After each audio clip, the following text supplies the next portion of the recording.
The Bears. How about the Bears? Right. They have a guy, and the way I've compared this, they've got the lottery ticket in Justin Fields, and they're still scratching off the metallic silver paint. That's There's right. still a square left. Right. They don't know whether or not it's a winner. Are they going to throw it back and get a new lottery ticket?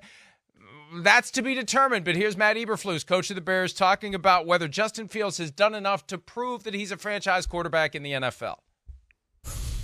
We're just going to look at his performances right now, and we'll talk about all those big picture questions after the season, with Ryan and myself, and we'll see where it goes from there. But we love where his progress is. He's been more consistent. We like what he's done the last 6 games, in terms of the turnovers, the sacks, touchdowns, taking care of the football, throwing the ball down the field. So those are all positive things. And, again, we'll assess that as we get going here in the near future.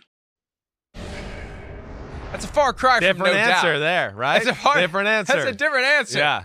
Well, and first of all, Matt Eberflus isn't 100% sure he's going to be back next year. There was a report over the weekend that it's trending that way or something. So it does seem a little presumptuous for Matt Eberflus to be talking about personnel moves for 2024 until he gets engraved invitation to return next year. But look, Fields knows where he's at. He hasn't gotten his second contract yet. He's in a different posture than Kyler Murray.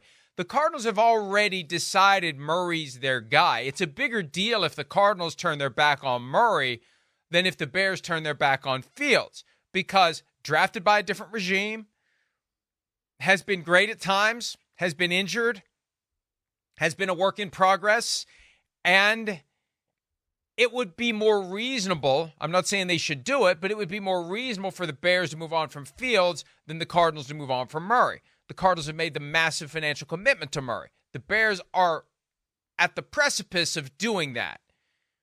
I guess they could enter contract year Daniel Jones style. I can Don't see pick that. up the 5th-year option. Right. Go prove yourself, and then worst case scenario, we'll franchise tag you.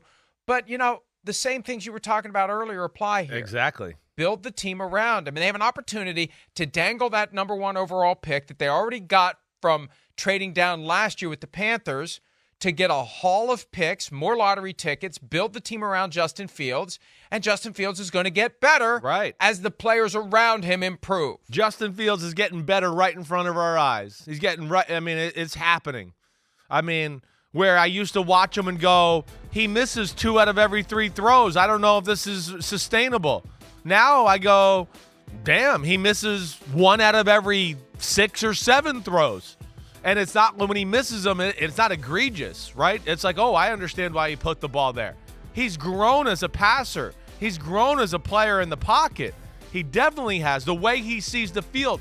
The way I was talking about earlier this season, Mike, when he was missing people wide open, and then the way they were calling the offense itself, those were all things that I was like, oh, they don't trust him yet. It's not the same offense now. They do everything. They got it rolling, right? And I've been wishy-washy on Justin Fields. I've gone back and forth. But I was even back and forth when they barely won that close one on against the Vikings on Monday Night Football. Right? Because he missed some plays that night.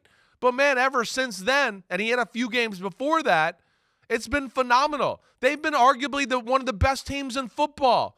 They kicked the crap out of the Cardinals, who kicked the crap out of the Eagles. I mean, they're beating everybody. So they got it going. I wouldn't mess and touch a thing in Chicago right now. They are 5 out of the last 7. It could easily be 6 out of the last 7. It could really be 7 out of the last 7. Lost a squeaker to the Browns, too. Could beat the Packers this week. Certainly have the talent to do it. But like you said, they got a quarterback that's going like this. He's a special runner. He's become a better thrower. Luke Getsy, the offensive coordinator. I love the offense. They've got a very good offensive line. They got it all, Mike. They really do. And then you talk about, like you're saying, the draft picks and how they want to play with that. They got a chance to be a major player again, another team in the NFC next year, depending on how they approach this offseason.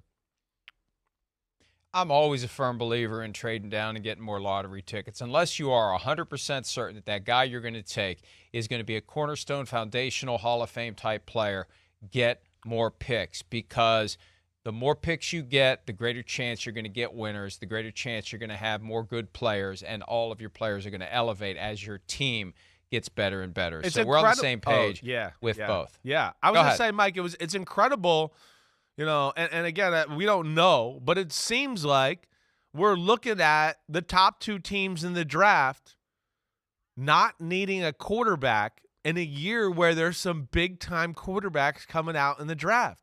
To your point about getting a haul for having the number one pick, the Bears getting that Carolina pick, this could be a year where, somebody gives up a ton to go up and get a Caleb Williams or a Drake May.